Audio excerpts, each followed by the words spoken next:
ब्रह्म मुहूर्त में करें यह 3 काम, होगी मन की सारी इच्छाएं पूरी। जय माता दी, सभी को जय माता दी। आ गई हूँ आप सब लोगों के सामने नई जानकारी लेकर।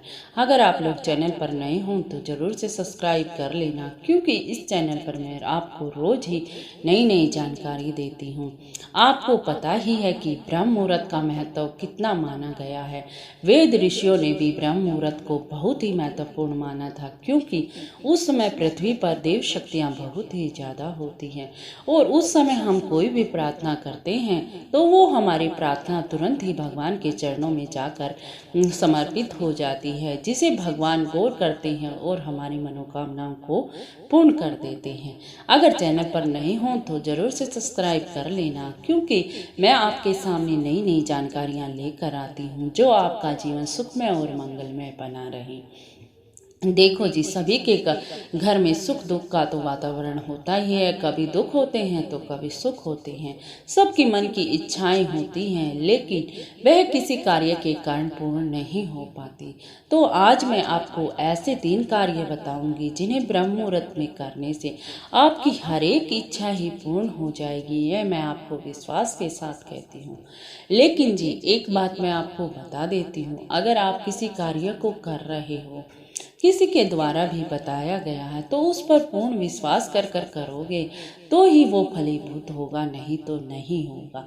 अगर आपको मेरी भी बात पर विश्वास है तो इस कार्य को करना, नहीं तो यहीं पर स्किप करके चले जाना, क्योंकि कोई फायदा नहीं होता।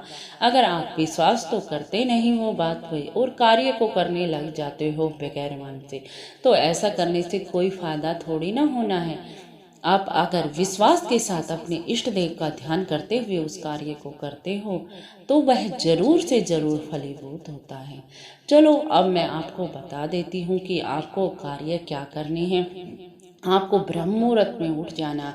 आपको पता ही होगा ब्रह्म मुहूर्त का समय सुबह 3 बजे से 5 बजे तक ही लगा लो, मैक्सिमम 5 बजे तक का होता है। इस बीच में आपको उठना है और उठने के तुरंत बाद अपने हथेलियों के दर्शन करने हैं, क्योंकि हमारी हथेलियों को देव ही कहा गया है। देव दर्शन हो जाते हैं अगर हम हथेलियों के दर्शन कर लेते हैं। कर अगर भाग माँ लक्ष्मी, कर मध्य भाग माँ सरस्वती, कर मूल है तू गोविंदम। कर्म के मूल भाग में गोविंद बसे हैं, इसीलिए अगर हम हथेलियों के दर्शन कर लेते हैं तो मान सारे भगवानों के ही हमने दर्शन कर लिए। तो सर्वप्रथम कार्य यही होता है कि आपको अपने हाथों के दर्शन करने हैं। ठीक है, फिर अपने इष्ट देव का प्रणाम करना है, उनका शुक्रिया अदा करना है। अपने कुल देवी देवताओं को प्रणाम करना है, उनका शुक्रिया अदा करना है। और अपने पितृ देवों को भी प्रणाम करना है, उनका भी शुक्रिया अदा करना है, क्योंकि उन्हीं की कृपा से आज आपको ऐसा जीवन मिला है और आप उन्हीं की कृपा से आज आपको नया दिन मिला है। इसीलिए उनका शुक्रिया अदा करना ना भूलें। तो पहला काम मैंने ये बता दिया, सभी को प्रणाम करना है, सभी का जयकारा बोलना है और सभी को शुक्रिया अदा भी करना है कि आज का दिन मिला आपको। उनका धन्यवाद भी करना है, धन्यवाद करना ना भूलना। तो पहला तो कार्य ब्रह्म मुहूर्त में आपको ये करना है।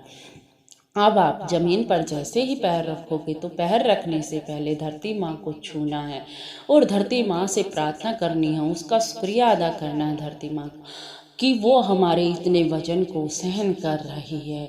इसीलिए धरती माँ को प्रणाम करके उनका शुक्रिया अदा करना है। और फिर आपको अपने बिस्तर पर ही बैठ जाना है या कहीं भी आसन लगाकर आप बैठ सकते हैं।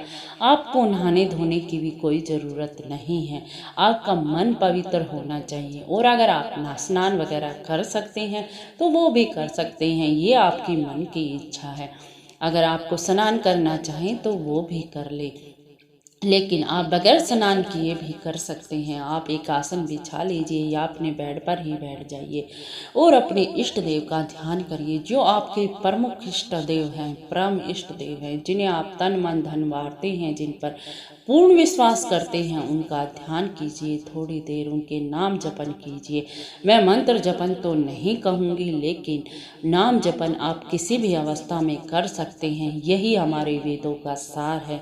जहाँ तक मैंने पढ़ा है वहीं यही बताया गया है कि मंत्र जपन में तो हमें कुछ स्वच्छता की ज़रूरत होती है, नेम नियम की ज़रूरत होती है, लेकिन नाम जपन में हमें कुछ नहीं नियमों की ज़रूरत होती। जैसे आप श्री राम के भक्त हैं तो आप राम राम राम राम राम राम श्री राम का नाम ले सकते हैं। आप कृष्ण के भक्त हैं तो राधे श्याम का नाम ले सकते हैं। आप शिव के भक्त हैं तो ओम नमः शिवाय का भी जाप कर सकते हैं, इसका भी जाप कर सकते हैं। यानी कि जो भी आपके इष्ट देव है, आप किसी भी धर्म से हैं, जो भी आपके गुरु हैं, इष्ट देव हैं, उनका ही थोड़ी देर ध्यान कीजिए, उनका नाम लीजिए और लास्ट में अपनी जो मन की इच्छा है आपकी वो सब अपने इष्ट देव को बता दीजिए और उनसे प्रार्थना कीजिए कि मेरी ये इच्छा जल्द से जल्द पूरी करो। तो वो आपकी इच्छा लगभग 21 दिन में तो पूरी हो ही जाएगी, मैं आपको गारंटी के साथ कहती हूँ, अगर आप ऐसा करोगे। लेकिन पूर्ण विश्वास के साथ, अगर आपने विश्वास कर लिया और विश्वास करके अपने इष्ट देव को सब कुछ समर्पित कर दिया तो आपके इष्ट देव आपका विश्वास कभी नहीं तोड़ेंगे। इसीलिए आप ध्यान रखना, जो भी कार्य करें विश्वास के साथ करें। अगर आपको वीडियो में कुछ पसंद आया हो, कुछ अच्छा लगा हो तो लाइक शेयर और एक कमेंट जरूर कर देना। चलती हूँ। जय माता दी, जय माता दी, जय माता।